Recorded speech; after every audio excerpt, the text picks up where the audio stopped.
Good morning. It is technically warm at 27 degrees here in Oklahoma and a light breeze. It is 7 in the morning. Thank you for being with me. We were chopped off yesterday because my phone got hot in spite of it being like 11 degrees outside. Once the sun came up and got in the lens, it overheated the phone. So I'm going to pick up and continue where I approximately think we were. Shastri rapped on the table. There is nothing to explain. That made it clear. He wasn't there to discuss the decision he was handing down. After that, no one had anything else to say. The meeting soon concluded. Shortly after temple meeting, Satyam met Thupita Subba Rao, an untouchable schoolteacher from Krishna district who had gone to fight in Telangana.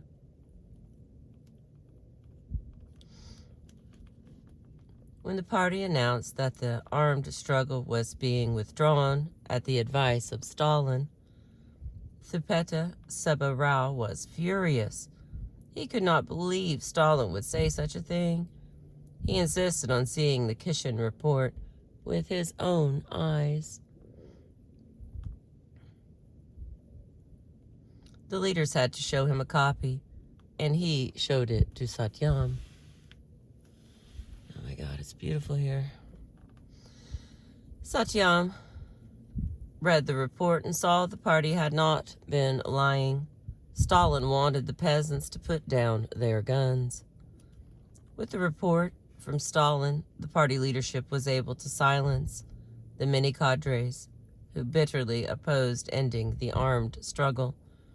The leadership gave in to Nehru without even demanding amnesty for the 10,000 party members who were rotting in detention camps. The leaders were eager to campaign in the upcoming elections. Thupita Subba Rao had a lot to tell Satyam. To members such as him who had risked their lives and sacrificed their livelihoods, the party had nothing to offer. They were forced to live by hard labor, pulling rickshaws, carrying loads of bricks on their heads, and laying roads while still on the run from the police. Yet the party did make arrangements to protect the top leaders who remained in hiding. Cunning arrangements. They realized that everyone would expect to find them hiding out in poor neighborhoods among their untouchable followers. That's the first place police would go looking for communists.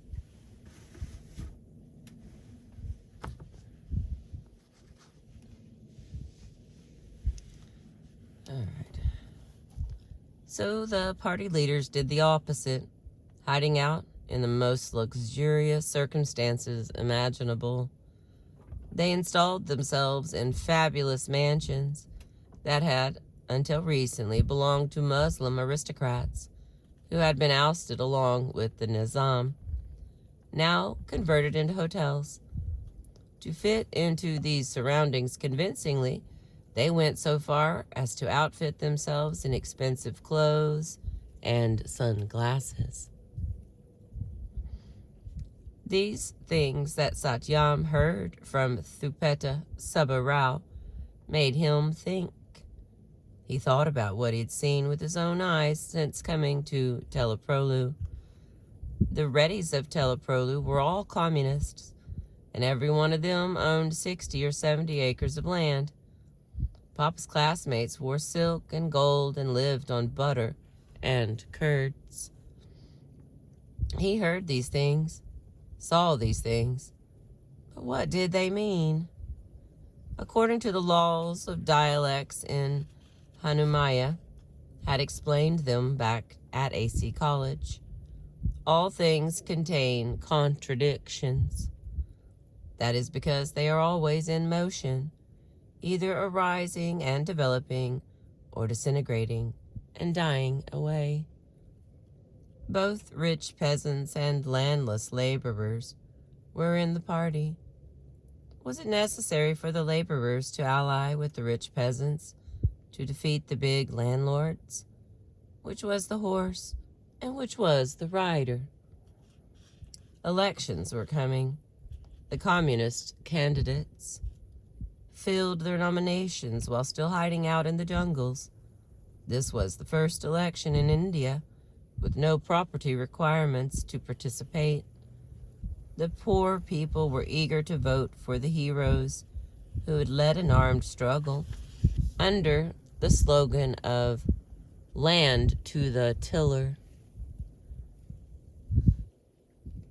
And the rich peasants who supported the uprising against the Nizam now rallied to the slogan closest to their hearts, "Separate Andhra." By banning communist candidates, Nehru would only undermine the legitimacy of the whole system. He decided to let them run. The communists held an election rally in Teleprolu. They led a procession through the village to draw in support. Satyam marched in front with a red flag. One of the landlords whose estates they were passing ran up and stopped the march, demanding to speak to the leaders. One of the landlords, Palarius, which is a bonded laborer, had left his work to join the rally, and the landlord wanted his slave sent back. The communists asked the Peleru why he had joined without the landlord's permission. The man replied he had asked permission that morning, but the landlord had refused.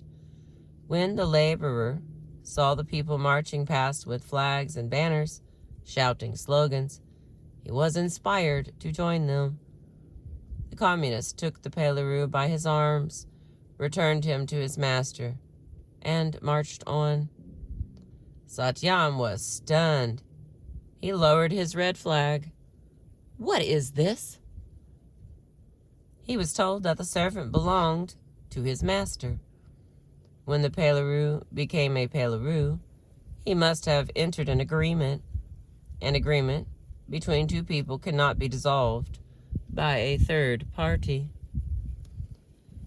But the purpose of a communist party is to break those agreements, Satyam pointed out.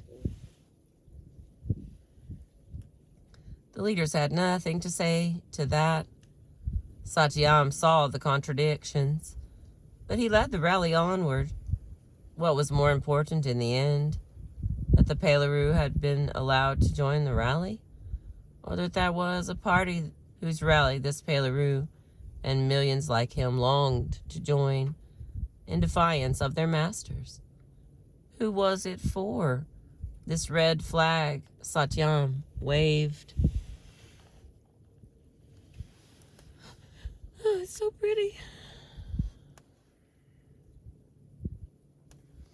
Poor peasants, rich peasants, they all came out to support the communist candidates. They came out in the hundreds of thousands in their bullock carts, adorned with mango leaves, turmeric, and vermilion, to cheer them up. Troops of young people sang and danced with their costumes and their cardboard props. A beautiful and talented 17-year-old Madika girl in Satyam's troop by the name of Akahilabai drew all eyes to their performance. They started early at 5 a.m, going around to the different caste colonies with 4 drums. They sang to wake up the public and to welcome the sun. I'm here to welcome the sun. Okay, so here's their singing. Go, brother, go. Go and see how the world goes on. Go, brother, go. This so-called Rama's kingdom is a kingdom of demons only. Go fire up your fury until this very government lies dead. On the day before elections, communist supporters from all the surrounding villages gathered in one huge rally in Teleprolu. The At the end of the day, Satyam was the speaker at a public meeting. He began by saluting the martyrs of the armed struggle and explained the need for a separate state. The crowd broke out in cheers. Then, even though it had no place in the program, the party was running on. Satyam called for a fight for a socialist society, which alone can make bloom Kalahari to Kaluvo, lotuses in the Kalahari. Papa teased him about that line. Is this a speech or a poetry reading? For a party coming off a military defeat, with her candidates hurrying from jail cells to campaign platforms, communists polled spectacularly well. While they did not take power in the state, they entered the legislature in the main opposition party.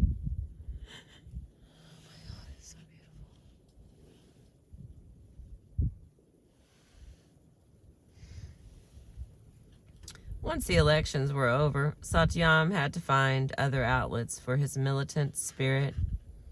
During the months leading up to and following the elections, Andhra faced severe food shortages. Food riots broke out in many places along the coast, with hungry mobs pillaging grain banks. According to the proponents of the separate Andhra movement, the lack of the Telugu state was to blame for the suffering. There were rumors that food was being shipped out of Andhra to Tamil-speaking areas without the Madras presidency. Whatever the truth, people were hungry, and the central government was doing nothing to help them. Conditions were especially desperate among those who in ordinary times had the least. Satyam and his friends were determined to do something. Day and night, lorries ran along Trunk Road, lorries full of rice. And then one night, at 1 a.m, a dog barked. A thin man emerged from the dark and stepped into the headlights of a speeding lorry. The lorry made a sharp turn and screeched to a stop, blocking the road and stopping a caravan of lorries behind it. Satyam climbed into the back of the first lorry he had stopped. The dog barked again. An emaciated ghost sitting on its haunches behind the bushes along the one-lane highway rose to his feet and ran silently toward the lorry. Then another ghost and another. Tens of them moved out from the shadows. As they gathered on the highway, Subba Rao, the one-time thief, dispatched the 30 young men who formed the vanguard to take control of the 15 lorries in teams of 2. Their weapons were sticks. The lorry drivers may or may not have been sympathetic to the plight of the hungry looters. The Madiga men bound their hands and led them off to the roadside. Suleiman's first bark means be ready. His second meant appropriate the food. Having removed the drivers, the men quickly climbed inside the lorries and handed down sacks of rice to the women waiting outside in a line, who passed them from one to the other to a low-lying spot that could not be seen from the road. Long ditches had been dug in advance to conceal the plunder. At 4:30 a.m., at an emergency meeting of the Gooden Labor Union, the action was declared a success, but retaliation was expected. As it had been Satyam's plan, he was the first one the police would be looking for. He had to leave immediately. Satyam looked around at the wretched men and women he had been working among for the past 2 years. He would not see them again. In Teleprolu, Satyam had transformed himself from a dreamer in a library into an organizer. My friend Teleprolu, he later wrote, You were my study center, my comrade, Teleprolu. You were the first chapter in my lifelong struggle. Red salute. All right, that is the end of chapter 2. I know this one isn't very long, but here's what we're reading again. Ants Among Elephants. An Untouchable Family in the Making of Modern India. We are about halfway, so I appreciate you. I'm freezing, so I've got to warm up a little, so I'm going to stop this one. Thank you for letting me read to you.